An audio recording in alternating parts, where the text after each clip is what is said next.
23 जून 2025 Monday. आज के दिन हम देख लेंगे मार्केट में जो भी बदलाव हुए हैं या हमें न्यूज़ या कोई डाटा निकल के आ रहे हैं तो हम लोग इसकी जानकारी लेने की कोशिश करेंगे।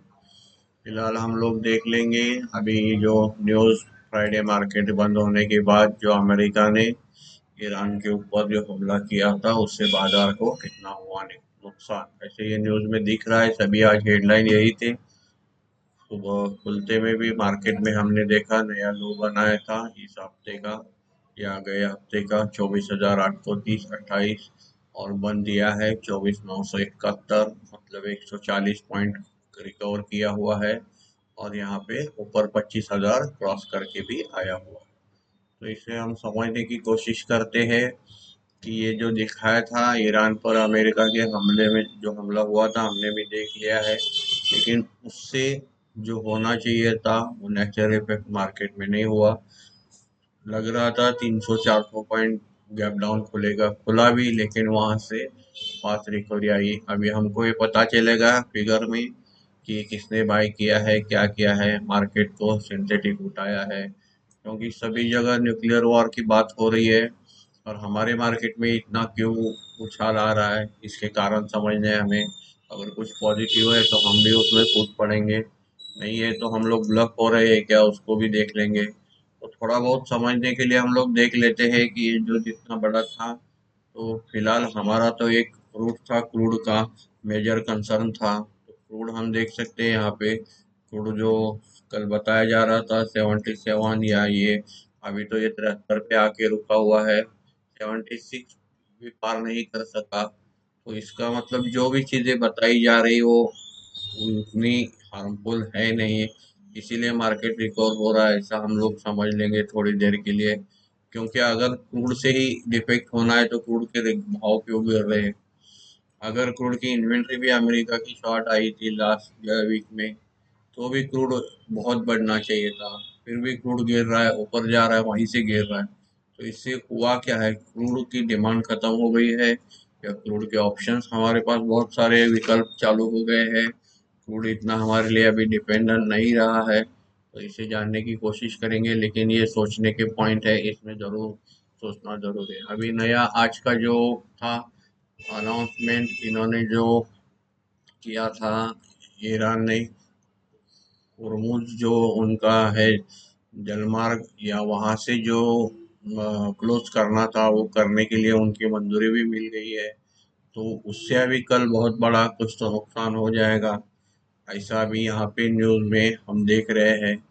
लेकिन अभी हम देख रहे हैं कि जितना जो हमने यूएस का जो स्ट्राइक देखा यहाँ पे ईरान पे, अभी ये हमने रेड सी का रूट था, उसमें भी डिस्टेंस आएगा, प्रॉब्लम आएगा, डिस्टर्ब हो जाएगा।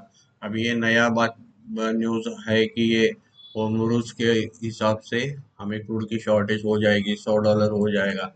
लेकिन हम असल में देख रहे हैं कि यहाँ क्रूड चल नहीं रहा है। क्रूड जो भी था आज के दिन, ऊपर से हम लोग देख रहे हैं कहीं पे भी क्रूड यहाँ पे हमें टिकता हुआ नजर नहीं आ रहा है। तो इस न्यूज़ का असर कितना लेना है, न्यूज़ कैसे रहते हैं मार्केट में, कैसे काम करना है। आज जो इतना बड़ा अमेरिका का हमने देखा ईरान पर हमला हुआ, इसका मार्केट पे कितना असर हुआ, तो कुछ नहीं है। ओवरऑल मार्केट रूटिंग से भी अच्छा चला, 100-150 पॉइंट जो मार्केट निफ्टी है वो रूटिंग में इंटरेस्ट रेट पे भी इससे ज़्यादा कम ज़्यादा मूव होती है। तो इससे हमने सीखना क्या है कि न्यूज़ जिस दिखाए जाते हैं वो न्यूज़ वर्क करते हैं या उस न्यूज़ का इफेक्ट उतना होता है। हम क्यों ये इकोनॉमी सीखने की कोशिश करते हैं। अगर इसकी डिमांड ही नहीं तो रेट बढ़ गए तो भी रेट नीचे आने वाले हैं, सप्लाई भी कम है तो भी नीचे आने वाले हैं। डिमांड कम है तो इसका मतलब क्या है, जीडीपी ठीक से काम नहीं कर रही, मतलब ग्रोथ है नहीं, कंजम्पशन है नहीं। तो ये सब सोचने के मुद्दे हैं, तो इसीलिए हम लोग ये क्रॉस इफेक्ट और न्यूज़ को देखने की कोशिश करते हैं। जैसे कि अभी हमने देख लिया ये नया न्यूज़ कल तक चलाया जाएगा, उसके ऊपर जितना भी बेच सकते हैं। और ये क्रूड परेशानी हो सकती है, विशेषकर चीन और ये एशिया, सबको ये तेल निर्यात का अधिकांश हिस्सा, ऐसे जो भी न्यूज़ बनाए जा रहे हैं उसका असल में कितना, ये सब क्रूड के मामले में चल रहा है। और क्रूड का इफेक्ट हम लोग समझते हैं, जैसा देख लेते हैं कि क्रूड अगर बढ़ता है तो हमारे बहुत सारी कंपनियों को नुकसान हो जाता है। मतलब उनके जो रॉ है वो क्रूड रहते हैं, जैसे कि हमने बहुत बार देखा है और समझा है कि क्रूड बढ़ने से हमारा पूरा इन्फ्लेशन भी तकलीफ में आ जाता है। तो ओवरऑल जो मेन कंसर्न बताया जा रहा है वो क्रूड ही नहीं गिर रहा, मतलब बढ़ रहा है क्रूड, कि कुछ मतलब मूवमेंट ही नहीं ले रहा, उल्टा वो गिरता ही जा रहा है। तो हमें मार्केट घटने की टेंशन लेने की जरूरत है या नहीं है, ये सोचने जैसी बात है। और इस पर थोड़ा सा आप सोच सकते हैं। ये सिर्फ दिखाने का नजरिया था, उसको दिखाया और हम लोग आगे बढ़ते हैं। आज जो, हाँ, वही न्यूज़ है सभी जगह, यूएस बॉम्बिंग, जो मेजर न्यूक्लियर साइट था ईरान के, वहाँ पे सेंसेक्स 900 पॉइंट गिरा। लेकिन गिरा वो कितनी देर के लिए गिरा और दिन भर उसमें कितने मुंह आए वो हम लोगों ने आज देख लिया। यहाँ आज का जो दिन भर का हमने यहाँ चार्ट भी निकाल के देख लिया। ओवरऑल आज देखते हैं, जो वहाँ 900 हजार पॉइंट बोल रहे हैं, यहाँ पे न्यूज में 500 पॉइंट है, मतलब 400 पॉइंट कवर हुआ है मार्केट। तो यहाँ से जो भी कवर हुआ है, अगर इतना खराब मार्केट है तो ये लोग क्यों ले रहे हैं? और 400 पॉइंट, 500, जो 900 पॉइंट घटता है और उसमें से 400 पॉइंट ऊपर लाना है तो कितना परचेस करना पड़ेगा, हम लोग समझ सकते हैं। तो उसके लिए ये फंड की सेवा कोई नहीं कर सकता। तो ये भी देखने जैसी चीज है कि सबको खराब न्यूज दे के ये क्यों बाय कर रहे हैं। तो हमें इस मार्केट को समझने की कोशिश करनी है। जैसे कि ये चल रहा है तो ये सिंथेटिक चल रहा है, मतलब आपको राइट बताया जा रहा है, ये लोग लेफ्ट जा रहे हैं। तो ऐसा कुछ हो रहा है क्या? नहीं जा रहे तो वो भी जाने दो, हमको उनके पैतरे सीखने हैं और हमें क्या करना है कि मार्केट का ट्रेंड समझना है। हम लोग सिर्फ इसलिए स्टडी करते हैं इकोनॉमी या जो भी कमोडिटी है जो भी हमारे मार्केट में काम करती है, जिसके इफेक्ट होते हैं, और ये जो फंड एक्टिविटीज रहते हैं इनको हम ट्रेस करते हैं और इनकी जानकारी लेने की कोशिश करते हैं, इनका ट्रेंड पता करने की कोशिश करते हैं। उससे होगा क्या? तो हम लोगों को सही ट्रेंड मिलेगा, क्योंकि पावर प्ले है मार्केट में, जिसका जितना बड़ा फंड है उस दिशा में मार्केट जाएगा। आप लोग जैसे देख सकते हैं यहाँ पे, आपका कौन सा चार्ट या कोई डबल टॉप, यहाँ पे 2 बार डबल टॉप हुआ था आज। यहाँ से आप सोचेंगे मार्केट नीचे आएगा, लेकिन नहीं हो सकता, क्योंकि ये आपका चार्ट को तोड़ने की क्षमता रखते हैं, इनके पास इतना फंड है। ये बड़ी स्टिक आप देख सकते हैं, इतने बड़े जब स्टिक आते हैं, ये जो बाइंग आती है, तो ये आम रिटेलर या कोई इन्वेस्टर कोई नहीं कर सकता। ये फंड एक्टिविटी होती है, तो इनका ट्रेंड या इनकी टेंडेंसी समझने की बहुत जरूरत है। इसीलिए आज थोड़ा सा ब्रीफ में बताया, क्योंकि ये सीखना है और इन्हें फॉलो करना है। ये कुछ कर रहे हैं गलत है सही है ये सवाल है नहीं। सवाल ये है कि हम लोग जब ये सीखेंगे, इनको फॉलो करेंगे, तो हम भी इनके जैसे कुछ भी इनमें रहेंगे, या हमारा नुकसान जो हो रहा है उसमें से तो बच जाएगा। तो आज देख लेते हैं, हमारा सेंसेक्स 81,896.79 पे बंद हुआ है, 511 अंक से घटा हुआ है। निफ्टी जो है 24,971.90 पे घटा बंद हुआ है, इसमें 140 अंक की कमी आई है। बैंक निफ्टी जो है 56,059.35 पे बंद हुआ है, इसमें 193 अंक की मंदी आई है। अभी सीएनएक्स मिड कैप जो, हाँ, मिड कैप में आज 211 पॉइंट प्लस है। इंडिया विक्स है, ये तो हम देख रहे हैं फ्लैट ही काम कर रहा है, इसलिए वोलाटिलिटी जैसे बोल सकते हैं उतने काम नहीं कर रही। ऑप्शन प्रीमियम में बहुत सारे ऑप्शन भी सस्ते हैं, इसीलिए आप बाय करके भी काम नहीं कर सकते। ओवरऑल इसमें हम लोग ये सब टेक्निकल चीज़ों को थोड़ा साइड रख के, क्यों इनकी ये देख रहे हैं कि ट्रिक जो इनका स्वभाव मार्केट का समझना बहुत जरूरी होता है। टेक्निकल और फंडामेंटल से सेंटीमेंट ज़्यादा काम करता है, इसीलिए हमको निगेटिव बताया जाता है। तो ये सेंटीमेंट का ही चेंज करने का सवाल है। जब हम लोग सेंटीमेंट चेंज करते हैं तो हमारे ट्रेड गलत हो जाते हैं, ओवरऑल हम लोग इस ट्रैप में फंस जाते हैं। अभी देख सकते हैं यहाँ पे डॉलर इंडेक्स भी फ्लैट काम कर रहा है, उल्टा ही कम हुआ है। क्रूड देख रहे हैं 73 पे काम कर रहा है। कोई होम रूल्स या कोई रोड बंद होने से यहाँ पे क्रूड में उछाल नहीं दिख रहा है। कोई अमेरिका के हल्ले से ये ईरान पे हो रहे इसमें या क्रूड पे कुछ भी आपको असर नहीं दिख रहा, उल्टा ये कम हो रहा है। जबकि ये आपको $80 दिखना चाहिए था, जैसे कि न्यूज में बताया जा रहा है। हमारा कोई फिगर है नहीं, लेकिन ये जो बताया जा रहा है $100 हो सकता है, ये कहाँ हो रहा है ये भी देखना जरूरी है। और दूसरी बात, यहाँ डॉलर देख सकते हैं, डॉलर की प्राइस भी हमारे रूटीन से 1 रुपए से ज़्यादा कम दिख रही है। मतलब जो फिलहाल मार्केट अच्छा था तब 85-50 था, अब 86.53 पे काम कर रहा है, इसमें भी 0.2, मतलब बहुत मामूली गिरावट है। मतलब हमारा रुपया भी कुछ नुकसान में नहीं है।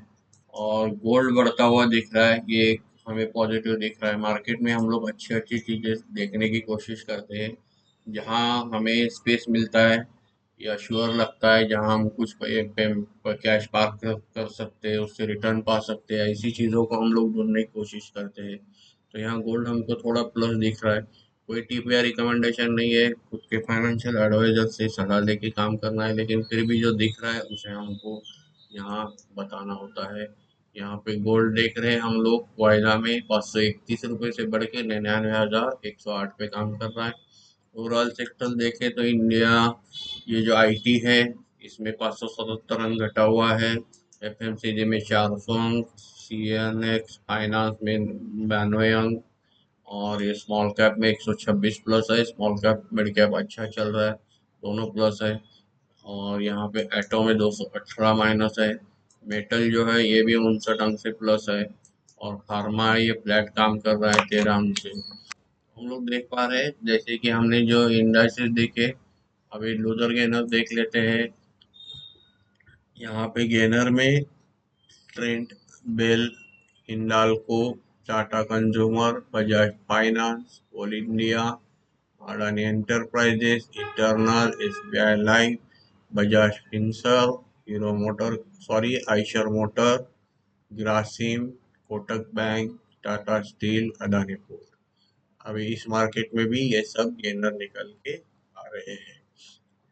अभी यहाँ पे लूजर देख लेते हैं, इसमें इंफोसिस, एचसीएल टेक, एलएनटी, हीरो मोटोकॉर्प, महिंद्रा एंड महिंद्रा, टीसीएस, आईटीसी, विप्रो, बजाज एटो, पावर ग्रिड, जेएसडब्ल्यू स्टील, टेक महिंद्रा, एशियन पेंट, अपोलो हॉस्पिटल, एचडीएफसी बैंक, एनटीपीसी, मारुति, स्टेट बैंक ऑफ इंडिया, रिलायंस, एचडीएफसी लाइफ, ये सब हमें लूजर में दिख रहे हैं। अभी यहीं पे थोड़ा देख लेते हैं, यहाँ आज निफ्टी कितना काम कर रही है, बाद में हम ग्लोबल देखेंगे। फ्लैट काम कर रही है, 19 पॉइंट माइनस है। ऑप्शन चेन देख लेते हैं आज के। अभी हफ्ते का पहला दिन है, कुछ पोजीशन बने हुए हैं। जो सुबह जो अप डाउन था, मार्केट अप डाउन खुला था, तो वहाँ पे हम लोग देख सकते हैं। यहाँ पे शॉर्ट कवरिंग थोड़ी हुई है, 24,800 के पुट यहाँ पे शॉर्ट कवरिंग किए गए हैं, जो बेचे थे उसे बाय किया हुआ है। लेकिन फिलहाल अभी बहुत मजबूत सपोर्ट यहाँ बना हुआ है, मतलब बेचे हुए भी बहुत है। और यहाँ पे आज 24,900 में नए 26,000 पुट राइटिंग ऐड हुए, तो ओवरऑल 24,900 यहाँ एक सपोर्ट निकल के आ रहा है, 24,800 भी है। ओवरऑल ये सपोर्ट थोड़ा वीक होता हुआ दिख रहा है, कल देख लेंगे आगे क्या होता है। और 25,000 पे रेजिस्टेंस एक बना हुआ है, यहाँ पे 1,40,000 कॉल राइटिंग खड़े हैं, यहाँ पे 32,000 उसमें ऐड हुए हैं। मतलब ये मार्केट में रेजिस्टेंस और सपोर्ट की तरह काम करते हैं। हम लोग चार्ट पे या पोजीशन देख लेते हैं, वहाँ पे हमें ये समझ में आ जाता है कि सिस्टम कैसे चलता है, कैसे बनता है। ये देखने के लिए हम लोग ये जानकारी लेते हैं। बाकी ट्रेड और जो सब हमने खुद से सीख से करना है, खुद से सीखने के बाद करना है, किसी टिप या किसी से बताने से, या मुझे लगता है किसी को लगता है, तो उस हिसाब से नहीं चलता। तो इसकी पूरी जानकारी और इसे सीखने के सिवा हम लोग को पास कोई और ऑप्शन है नहीं। तो हम इसी से आगे चलते हैं। अभी देख लेते हैं यहाँ पे फिगर फिगर से पहले हमने लूजर गेनर देख लिया, फिक्सल इंडाइसेस देख लिए। अभी ग्लोबल मार्केट एक बार देख लेते हैं, फिर फंड एक्टिविटी में जाएंगे। यहाँ पे ग्लोबल मार्केट हम देख रहे हैं, यहाँ पे डाउ जोन जो है 66 प्लस काम कर रहा है, S&P 19 प्लस है, नैस्डैक 80 प्लस काम कर रहा है। यूरोपियन मार्केट दबाव में है, ये सब निगेटिव में काम कर रहे हैं। गिफ्ट निफ्टी जो है हमारा -16 दिख रहा है। और निक्की जो है ये भी सारे बहुत सारे इतने नहीं है, हैंगसेंग अच्छा प्लस दिख रहा है। ओवरऑल हम देख सकते हैं मार्केट में निगेटिव है। और ठीक है, अभी ये तो हमने देख लिया मिक्स काम कर रहा है। ब्रेंट क्रूड जो है 76.38 पे काम कर रहा है, ये 0.2 $94 से कम हुआ है, बढ़ा नहीं है, कम हुआ है। और क्रूड ऑयल जो है ये WTI ये 73.11.82 से घटा हुआ है। तो मतलब ये भी ओवरऑल हमने देख लिया। अभी गोल्ड जो है $3387.81 पे काम कर रहा है, इसमें 18 डॉलर से तेजी दिख रही है। ओवरऑल हमने ये देख लिया। अभी सेक्टर भी देख लिया। तो अभी हम फंड एक्टिविटी देख लेते हैं थोड़ी बहुत यहाँ पे। आज फिगर में कैसा मतलब यहाँ निकल के आता है। डोमेस्टिक ने NSE कैश में जो दिख रहा है हमें यहाँ पे 10,951.33 करोड़ की बाइंग की है। इसके आगे डोमेस्टिक फंड ने 7,722.83 करोड़ की सेलिंग की है। ओवरऑल नेट बाइंग का फिगर निकल के आ रहा है 3228.50 करोड़ का नेट बाइंग का फिगर NSE कैश में हमें दिख रहा है। अभी यहाँ देख लेते हैं FI का जो फिगर है आज का 8,393.47 करोड़ की बाइंग है। और यहाँ इसके आगे 10,370.53 करोड़ की सेलिंग है। नेट यहाँ पे कैश में सेलिंग 1,977.06 करोड़ की FI की कैश में सेलिंग की फिगर दिख रही है। अब यहाँ पे NSE BSE MSEI ये जो मेट्रोपॉलिटन एक्सचेंज अभी है इनमें फिगर जैसा टर्नओवर बढ़ रहा है हम लोग देख रहे हैं। यहाँ पे देख लेते फिगर ऊपर यहाँ पे NSE में यहाँ पे हम देख पा रहे हैं कैश मार्केट में इधर FI ने बेचा हुआ है, लेकिन परचेस कहाँ कर रहे हैं यहाँ हम BSE MSEI और ये हमारा टोटल एक्टिविटी मिल के मतलब यहाँ इनकी बाइंग की फिगर है और यहाँ सेलिंग की फिगर। तो इस फिगर को थोड़ा ध्यान से समझने की कोशिश करें। यहाँ पे हम लोग देख लेते हैं DI ने क्या किया है। DI ने ऊपर यहाँ पे बाइंग की फिगर की है और ये स्मॉल एक्सचेंज और BSE में सेलिंग की फिगर बनाई है कैश में। तो इनके आंकड़े देख लेते हैं हम लोग। 8,570.02 करोड़ की बाइंग है, 10,444.40 करोड़ की यहाँ पे सेलिंग है। नेट फिगर यहाँ 1874.38 करोड़ की सेलिंग। क्या हमें फिगर क्यों समझना है? क्योंकि मार्केट में न्यूज नेगेटिव है तो मार्केट बढ़ रहा है। मार्केट में क्या बढ़ रहा है, कहाँ परचेस हो रही है, तो ये फिगर NSE को देने पड़ते हैं, इसलिए हमको यहाँ फ्री में मिल जाते हैं। तो हमें इसे पढ़ के हमें सीखना है। अब यहाँ देख लेते हैं FI ने 13,499.27 ऑल सेगमेंट में मिला के बाइंग की है। और इसके आगे सेलिंग जो की है 7,907.50 करोड़ की। और नेट इनकी भी बाइंग की फिगर आई है 5,591.77। मतलब यहाँ पे सेलिंग की है और यहाँ पे बाइंग की है। मतलब उनके बाइंग का इंटरेस्ट कहाँ पे है ये हम लोग समझने के लिए ये थोड़ा सा आसान हो जाएगा। अच्छा है कि हमको सब फिगर मिल रहे हैं। और हमेशा NSE में बहुत सारी चीज़ें फ्री में अवेलेबल रहती है, तो उसको स्टडी करना आना चाहिए। उसी चीज़ों को सिखाने के लिए हम लोग ये वीडियो बनाते हैं, ताकि हम लोग सीखे और ठीक से काम करें। जो जानकारी नहीं है वो पा सके और उससे हमारा इन्वेस्टमेंट सेफ्टी और सिक्योर हो जाए। निफ्टी जो इंडेक्स फ्यूचर में देख पा रहे हैं निफ्टी 50 में 722.48 करोड़ की सेलिंग है, ये नेट फिगर है। निफ्टी बैंक के फ्यूचर्स में 398.23 करोड़ की नेट सेलिंग की फिगर है। निफ्टी फाइनेंशियल सर्विसेज में 7.07 करोड़ की नेट सेलिंग की फिगर है। निफ्टी मिड कैप सेलेक्ट में 46.53 करोड़ की नेट सेलिंग फिगर है। निफ्टी नेक्स्ट 50 में 0.06 करोड़ की नेट सेलिंग की फिगर है। अभी इंडेक्स के ऑप्शन में देख लेते हैं हम। इंडेक्स ऑप्शन में निफ्टी 50 के ऑप्शंस में 14,548.60 करोड़ की नेट बाइंग की फिगर। निफ्टी बैंक में 835.24 करोड़ की नेट सेलिंग की फिगर। निफ्टी ऑप्शन जो है बैंक के इसमें माइनस फिगर है सेलिंग की। और निफ्टी 50 के जो ऑप्शन है उसमें बाइंग की फिगर है। तो उसको थोड़ा समझने की कोशिश करें। हमने अभी ऑप्शन चेन देखा था, आप फिर से वीडियो पीछे जाकर देख सकते हैं। निफ्टी फाइनेंशियल सर्विसेज में 66.54 करोड़ की नेट बाइंग है। निफ्टी मिड कैप सेलेक्ट में 63.76 करोड़ की यहाँ पे सेलिंग की फिगर निकल के आ रही है। निफ्टी नेक्स्ट 50 में ऑप्शन में 60.11 करोड़ की नेट सेलिंग की फिगर है। अभी FI की स्टॉक फ्यूचर में हम लोग देख लेते हैं 311.89 करोड़ की नेट सेलिंग की फिगर निकल के आ रही है। तो एफआई ने यहाँ क्या किया, ये कैश मार्केट में सॉरी हाँ, कैश मार्केट में 1874 और एफआई ने स्टॉक फ्यूचर्स में 300, यहाँ 2100-2200 करोड़ की जो सेलिंग है। और हमने देखा इन्होंने परचेस कहाँ किया है, बीएसई और मेट्रोपॉलिटन एक्सचेंज में। तो ये बातें समझनी है कि एफआई का इंटरेस्ट कहाँ है, वो कहाँ बाइंग कर रहे हैं, कहाँ सेलिंग कर रहे हैं। तो इसीलिए ये फिगर्स बताए जाते हैं, ये कोई नंबर्स नहीं है, ये कोई मैजिक नहीं है। इसमें से मतलब निकलता है, वो मतलब निकलता है, उसी से आज क्या हुआ है उसका एनालिसिस मिलता है। और इसी से कल हम काम कर सकते हैं और ट्रेंड कहाँ जा रहा है ये समझ सकते हैं। एफआई ने स्टॉक ऑप्शंस में आज स्टॉक के ऑप्शंस में 5019.79 करोड़ की नेट बाइंग की हुई है। तो आज के लिए इतना ही, हमने पूरा कवर कर लिया है। अगर कुछ आपको डाउट या कुछ इंफॉर्मेशन चाहिए तो आप कमेंट बॉक्स में पूछ सकते हैं, जरूर उसका समाधान किया जाएगा। धन्यवाद।